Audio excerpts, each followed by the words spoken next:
ilustrativa para vocês, até porque o aluno de medicina ele acaba não tendo tanto contato com trauma vascular, né? Por mais que vocês fiquem no pronto-socorro lá atendendo, não chega tanta gente assim para vocês atenderem. E o importante, vocês vão ver do trauma vascular, é não ficarem muito impressionados com as aparências, né? Geralmente os traumas chegam, todo mundo fica preocupado, meu Deus, aquele osso exposto, aquela perna destroçada, mas acaba esquecendo o mais importante, que é fazer a TLS. Então eu vou passar algumas coisas básicas, alguns conceitos para vocês, depois a gente vai falar dos traumas específicos, tá bom?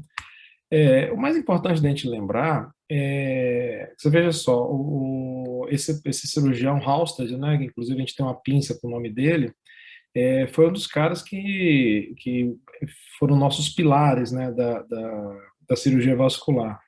E já no começo do século passado ele começou a falar isso, né, que uma das coisas mais fascinantes da cirurgia é o reparo, né, e tratamento de vasos lesionados, né? Então naquela época era uma coisa muito primordial, mas hoje em dia é uma coisa bem estabelecida, a gente entende bastante disso. Para vocês terem uma ideia da epidemiologia do trauma, nos Estados Unidos, né, onde tem casuística para isso, você tem mais de 2 milhões e 600 hospitalizações por trauma por ano, né? É muita coisa, trauma de todo tipo, obviamente, tá? Chegamos a ter de 25 a 40 milhões de atendimentos por ano, tá? E a maior parte desses pacientes são menores de 45 anos, ou seja, é um pessoal que realmente é bem jovem.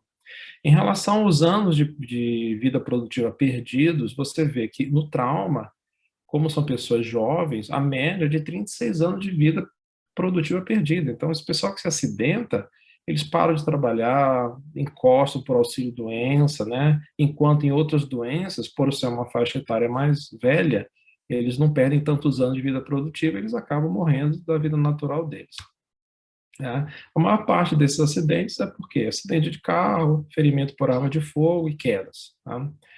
Em relação à epidemiologia, envolve, assim, o trauma vascular em si, ele envolve 0,2 até 4% de todos os traumatismos. E o traumatismo periférico é a grande maioria, mais de 80, 90%. Você tem ferimentos de arma de fogo, né, que são a maioria das lesões que requerem intervenção, né, são ferimentos penetrantes.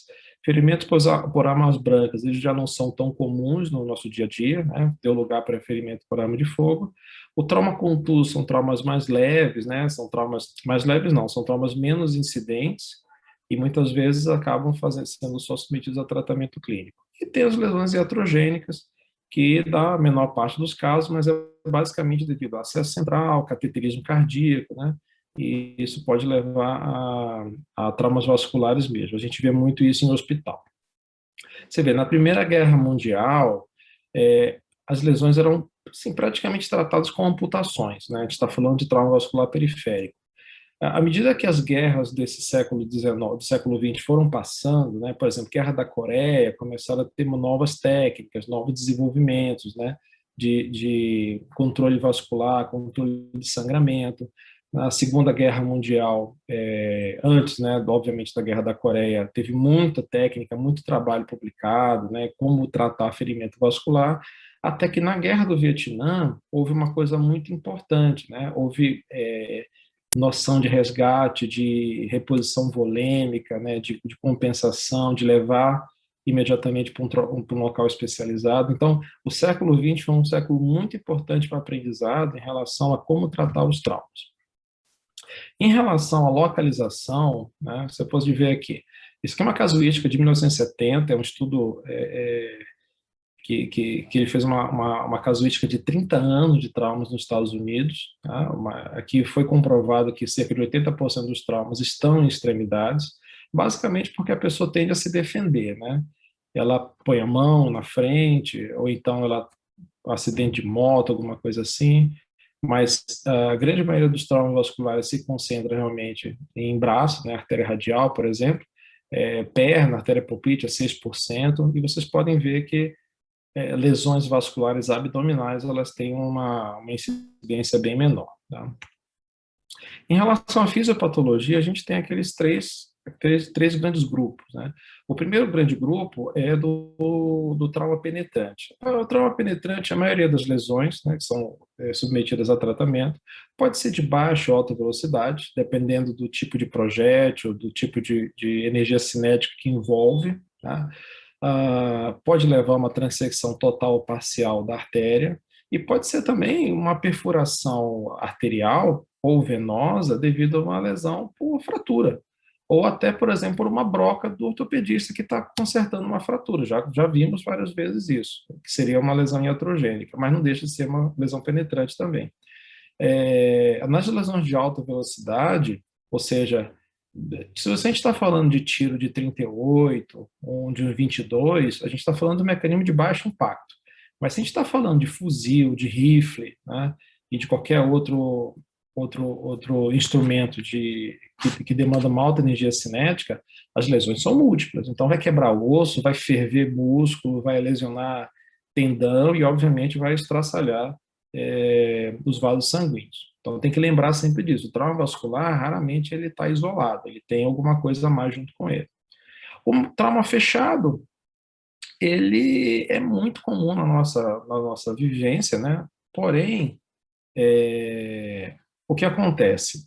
Existe mecanismo de compressão e estiramento vascular. O trauma fechado não é aquilo que penetra e corta, é aquilo que impacta de forma compressiva. Então, você tem lesões, na verdade, muito mais graves do que o trauma penetrante. O trauma penetrante é aquele ponto em que é perfurado.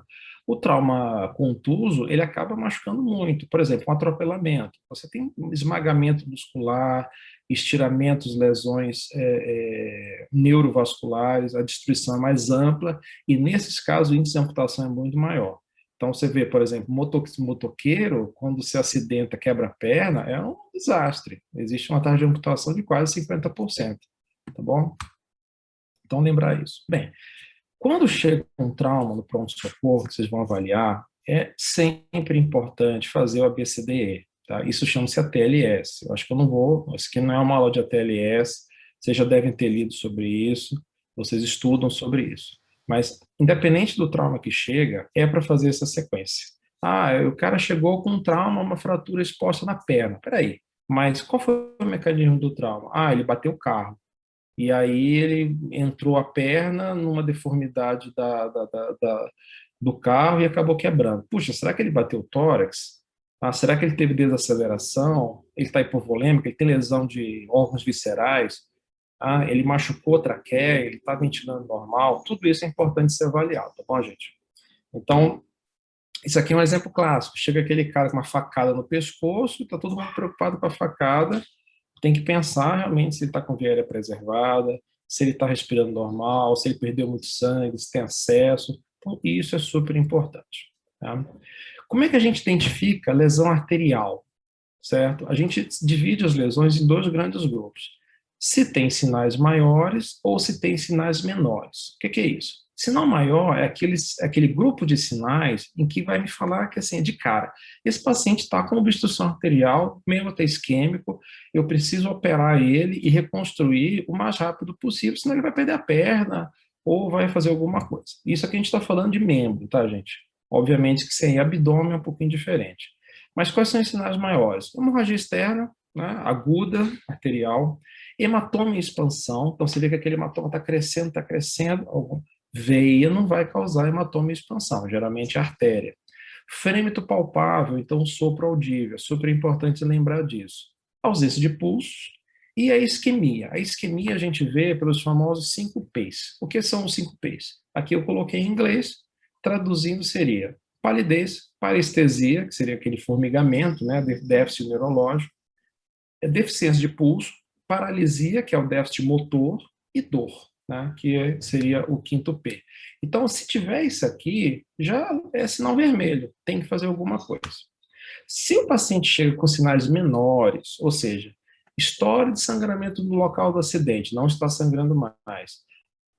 Levou uma facada no meio da coxa, próximo de onde passa uma femoral. É uma proximidade. O pulso existe, mas está diminuído. Né? O hematoma é pequeno, mas não está crescendo, não é pulsátil. ou então um déficit neurológico agudo, ele parou de sentir a perna, está formigando alguma coisa, tem que pensar em sinal menor, tá? E aí, vou deixar, mais para frente a gente vai chegar na aplicação prática disso. Em relação à patologia, quais são os tipos de lesão na artéria que pode acontecer? São basicamente cinco. Tá? O primeiro é o espasmo ou compressão.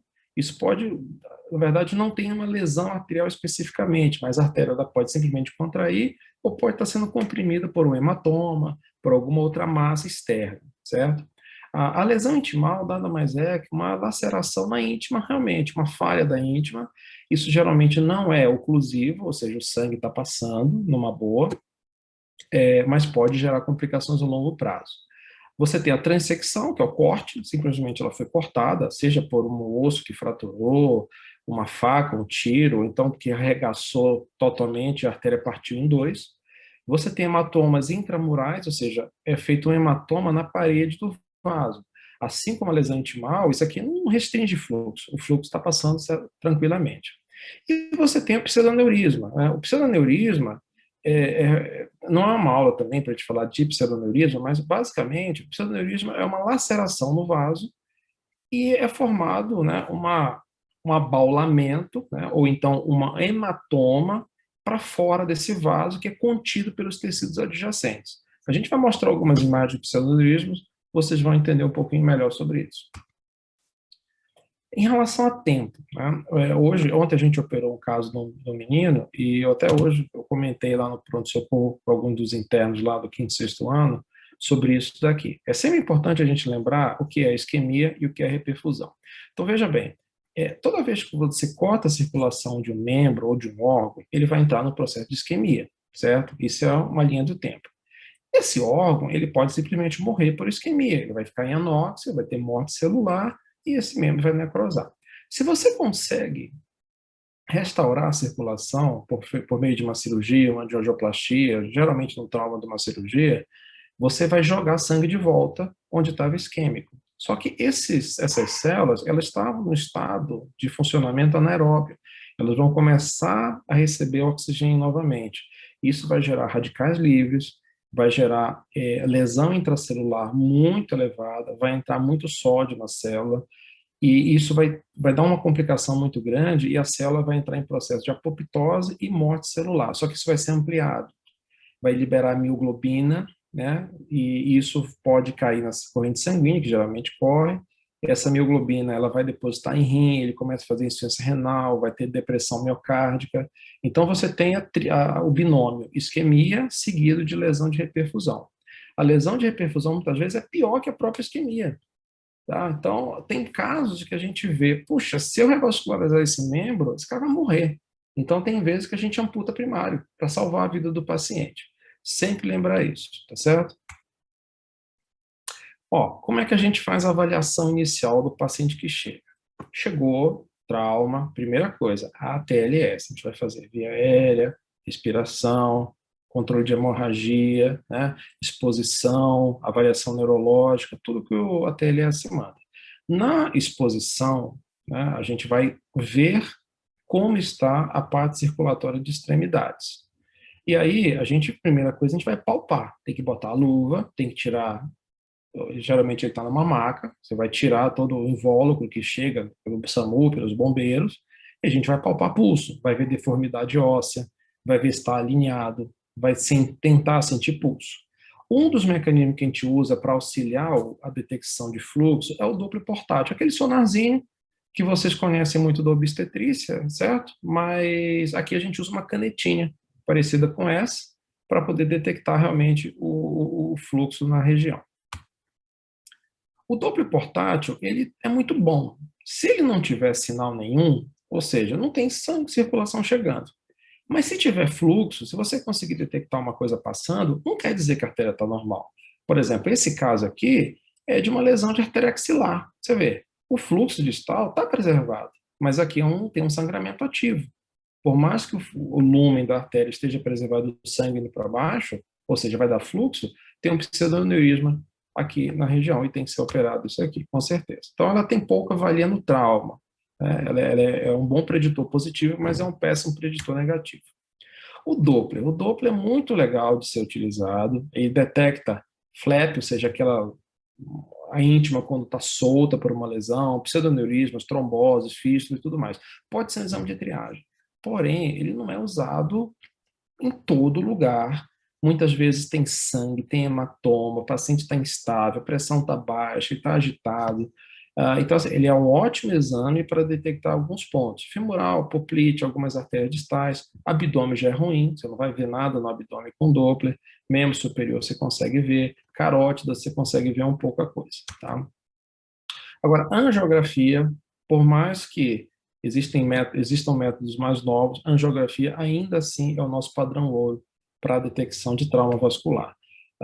Ontem mesmo, nesse caso que a gente operou, a gente estava na mesa cirúrgica, na mesma hora eu puncionei a femoral, fiz uma angiografia, né? Sem problema nenhum, tem uma resolução ótima, consegue ver bem a lesão e a gente fica bem seguro usando ela.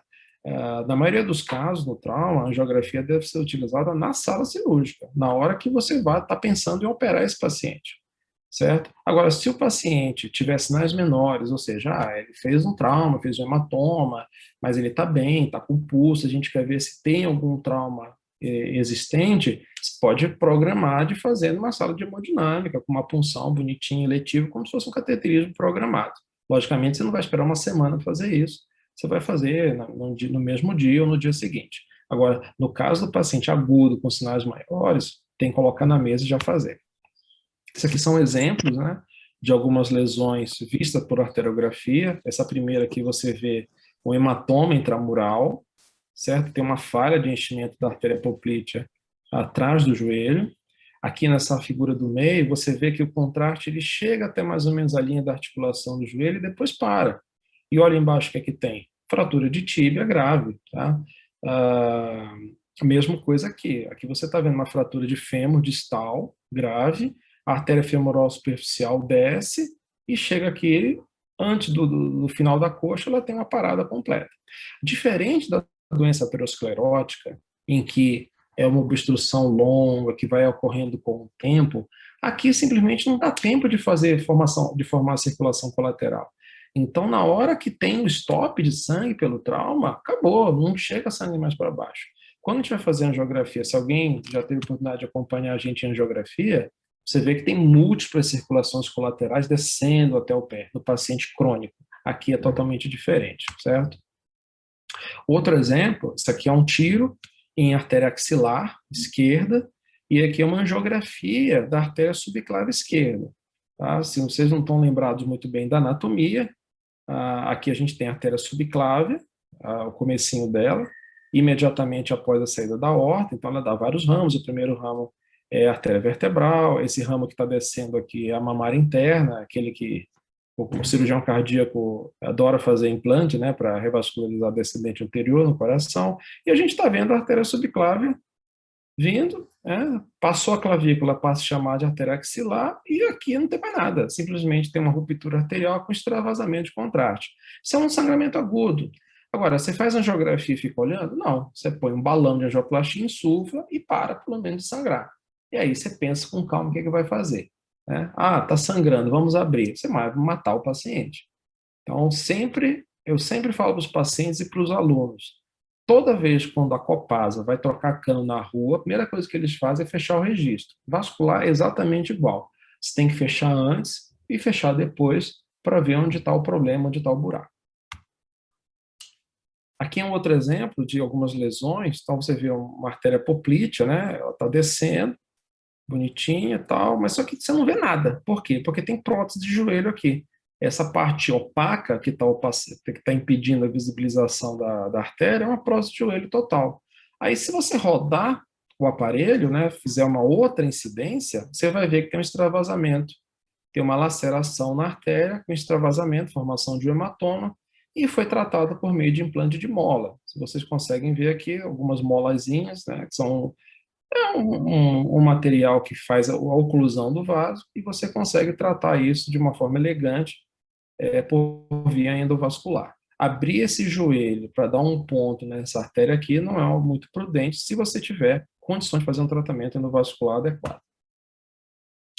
Partindo ainda para os métodos diagnósticos, nós temos a angiotomografia. Isso, gente, eu quero que vocês entendam bem. O médico, ele tem que conciliar saber examinar, saber palpar e saber interpretar exame. Não adianta vocês pegarem um trauma e pedir para o radiologista ver e laudar para vocês terem a coisa bonitinha. Não, vocês têm que ir na sala de tomografia, ou na sala de angiografia, ou no ultrassom, acompanhar o exame e na hora que vê a imagem, já detectar o problema, tá? Eu não admito que, por exemplo, residente da vascular, nem eu, nem qualquer um dos nossos preceptores, o doutor Melissa está de prova, que residente da vascular vá na tomografia para ver uma angiotomo e fica esperando que o radiologista diga o diagnóstico. Angiotomo para trauma é a mesma coisa. O cirurgião tem obrigação de bater o olho na tomografia e identificar a lesão. Então, angiotomo, diferentemente de braço e perna, ela é sensacional para ver lesão no tronco, tórax, abdômen e pelve. Tanto para paciente estável quanto para paciente instável.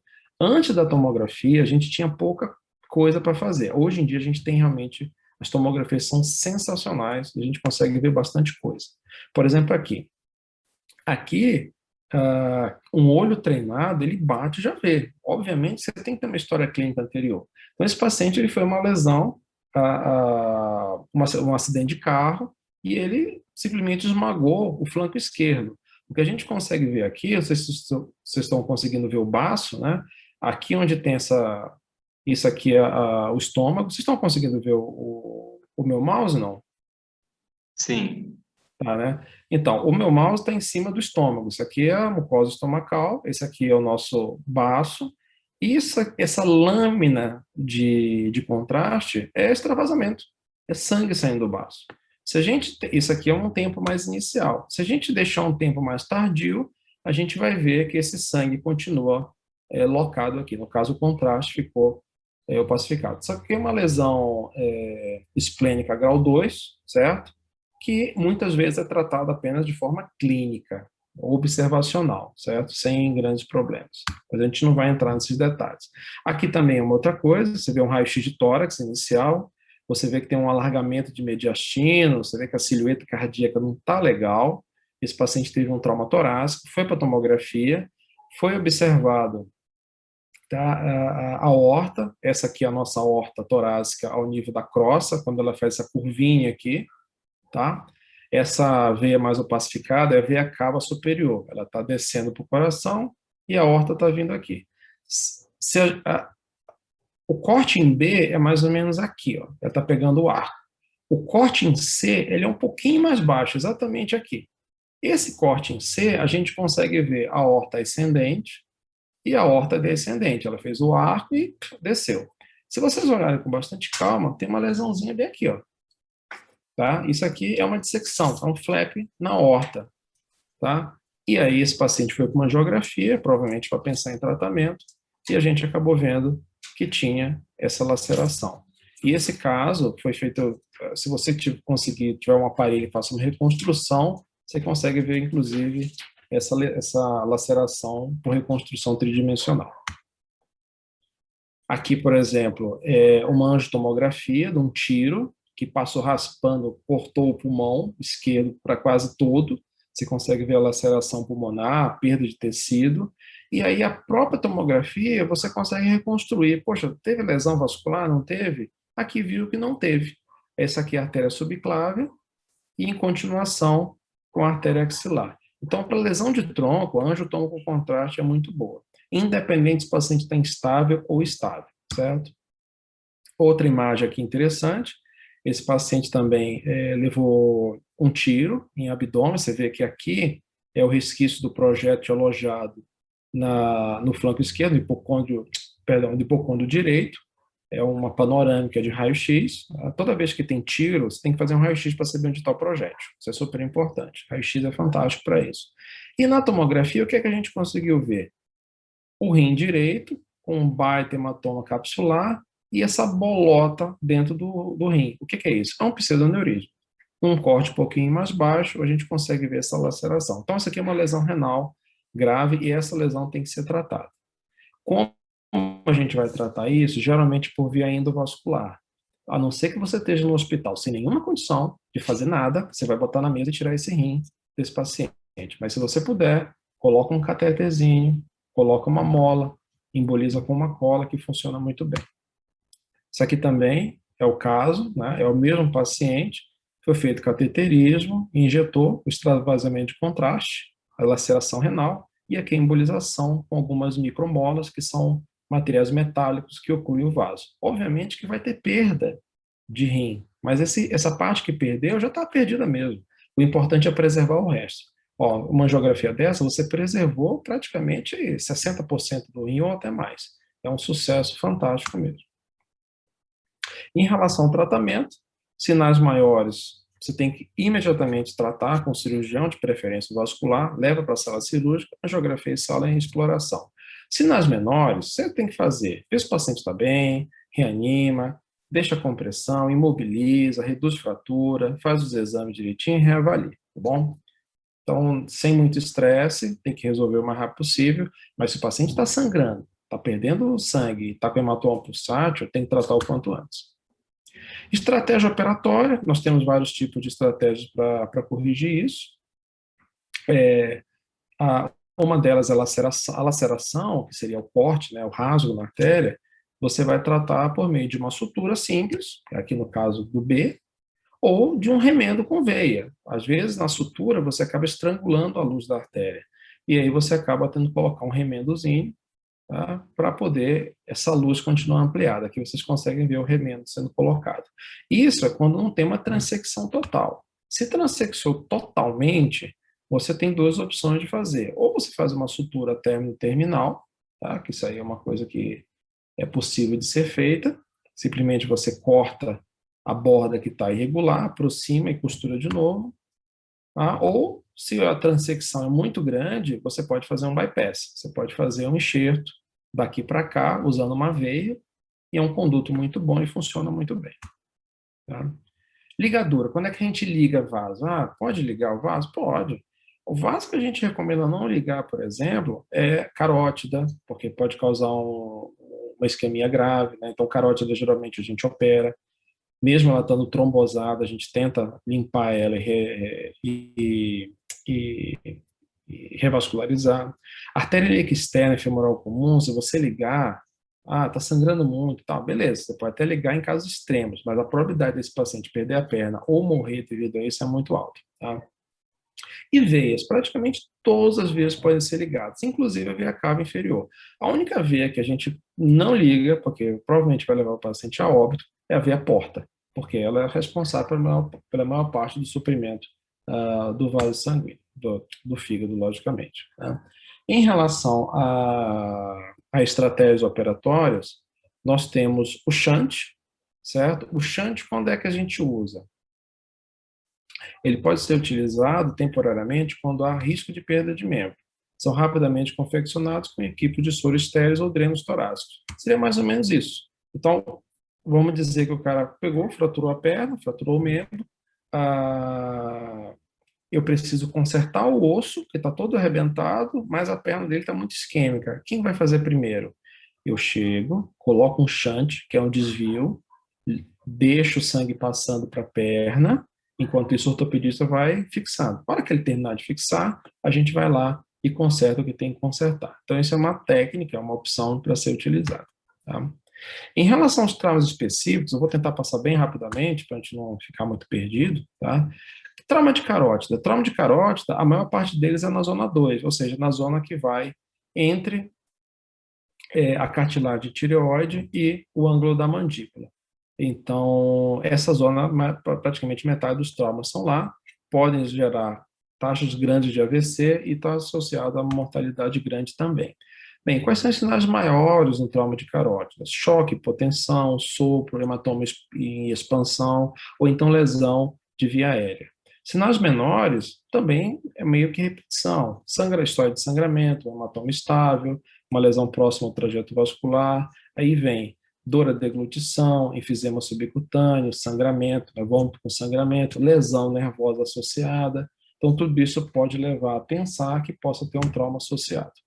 Quando é que a gente trata? Então, assim, se o trauma é penetrante e tem lesão maior, você vai abrir. vai explorar, fazer correção cirúrgica imediata. Se tem sinal menor, ele está estável, você não abre. Você investiga, se você tiver disponível. Faz uma TC, tomografia, angiotomo, uma broncoscopia, uma laringoscopia, isso que é importante.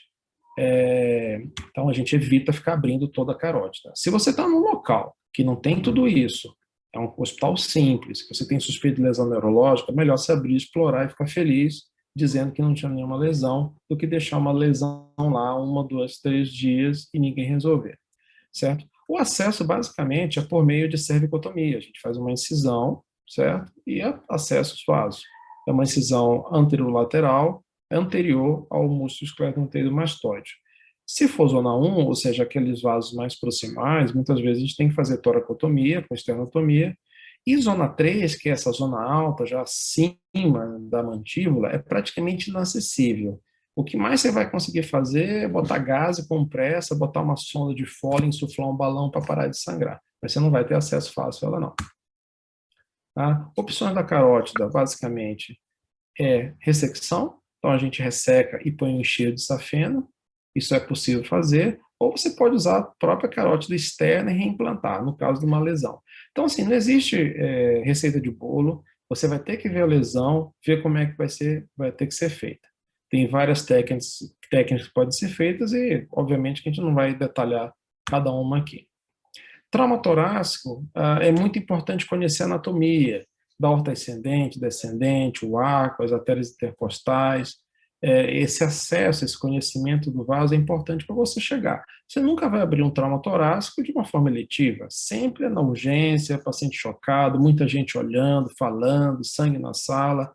Então você tem que ter sangue de barata para fazer uma coisa direitinho. Toracotomia de emergência é quando a gente abre o tórax para reanimar o paciente. Geralmente a gente faz isso em perdas sanguíneas graves, paciente irresponsível,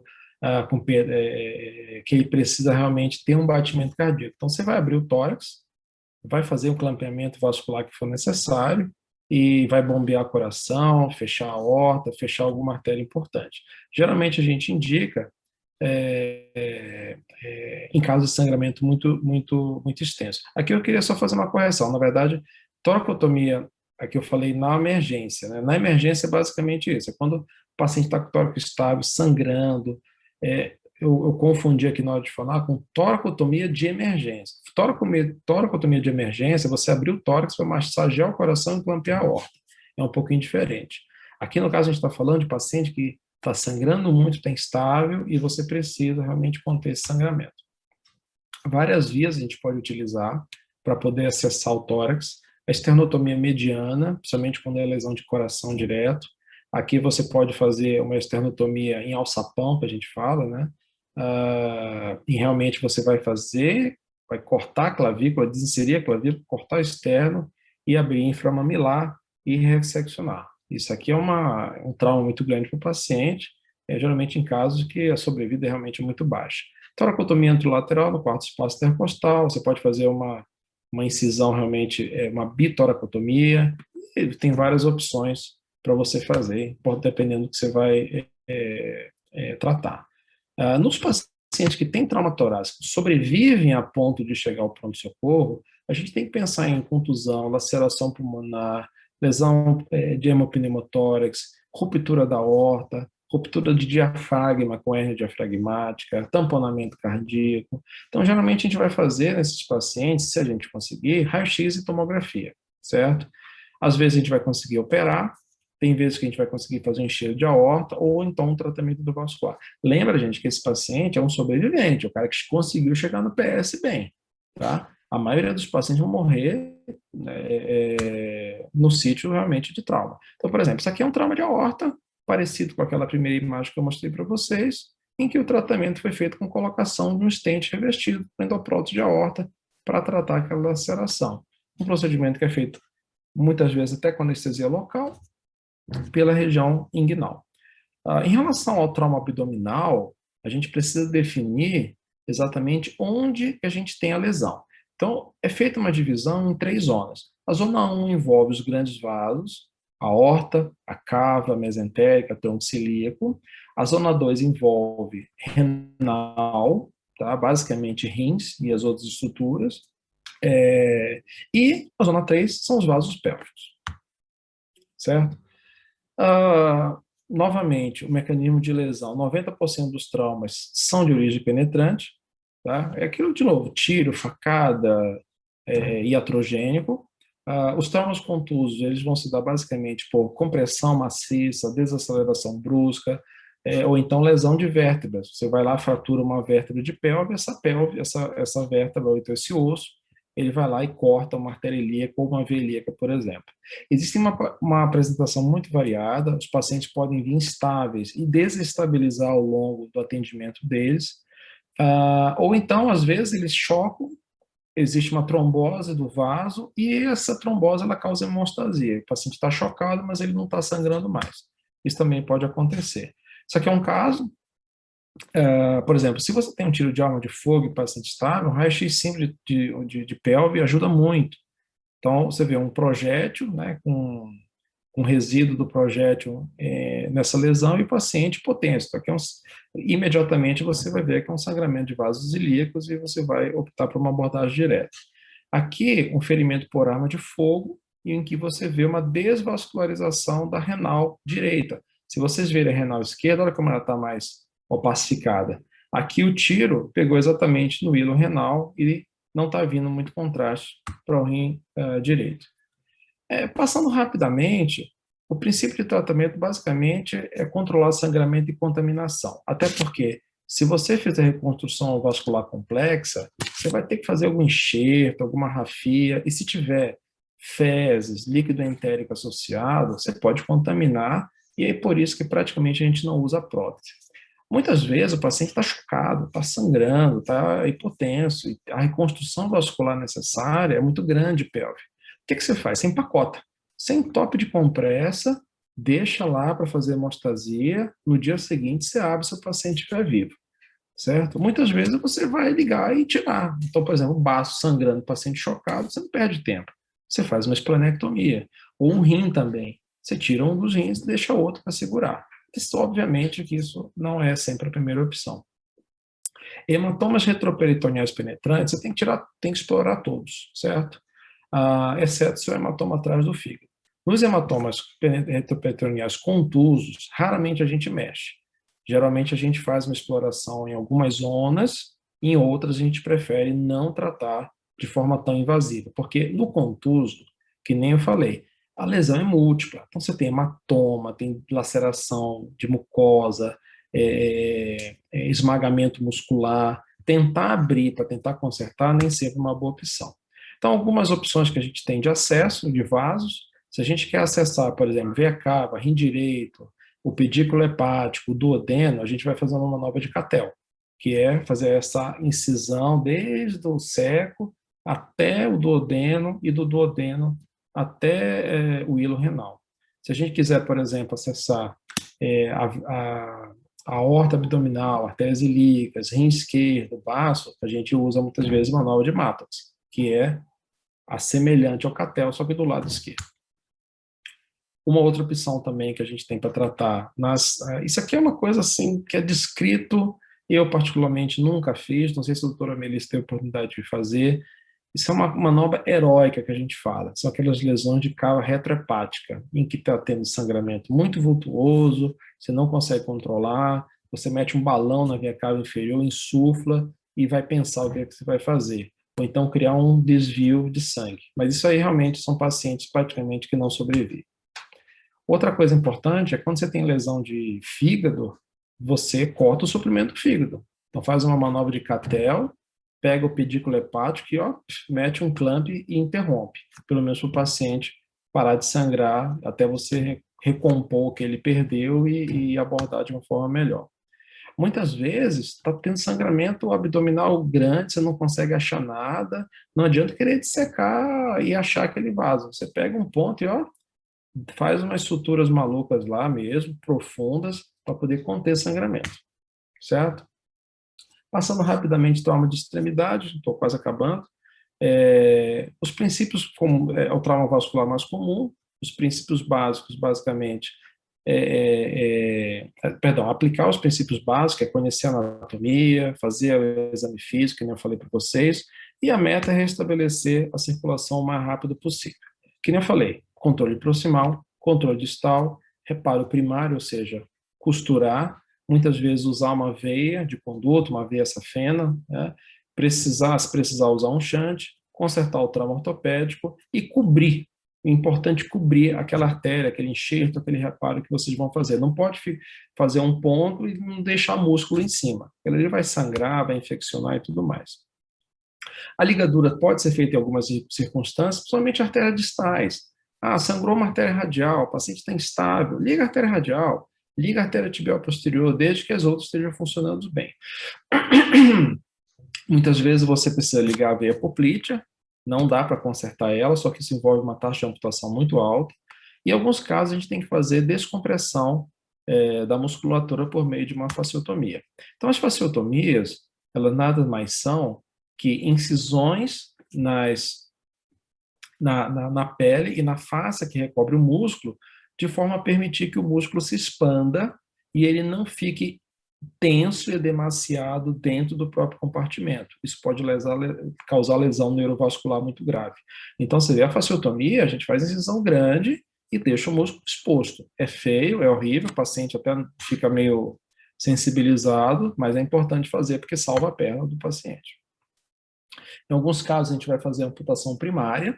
A amputação primária, ela muitas vezes é necessária no paciente que chega com o membro destroçado, perda muscular extensa, fratura grande. Às vezes o paciente chega com uma pele segurando. Então não tem muito o que fazer, acaba que você amputa. Em alguns casos ele não chega com a pele segurando, mas ele chega com um trauma muito grande, perda muscular. Você até tenta consertar inicialmente, mas depois você vê que não tem como preservar. Então isso é uma decisão que às vezes o cirurgião tem que fazer na hora, sem ninguém a concordar, então ele tem que deixar muito bem escrito isso em prontuário, ou se for mais tardio, tem que ser conversado bem com a família, certo? E para finalizar, falando um pouco de futuro. O futuro do tratamento do trauma, basicamente, é melhorar o atendimento pré-hospitalar, né? Centro de referência em trauma é importante ter, não adianta ter um hospitalzinho lá no topo da serra que ele vai atender trauma. O paciente que chega lá, geralmente ele vai morrer, não tem condições de ter. Ter uma sala de emergência com angiotomografia imediata para detectar precocemente, ter métodos endovasculares para poder tratar lesões de difícil acesso, melhora do suporte crítico, né, das UTIs, e reabilitação precoce também nos pacientes, que não somente os não amputados, mas os amputados, e daí por diante. E, obviamente, diminuir a incidência, né? É a mesma coisa de você querer tratar Covid aumentando o leito de UTI. Não adianta, você tem que ter educação no trânsito, diminuir a criminalidade e reduzir as iatrogenias. Tá ok, gente?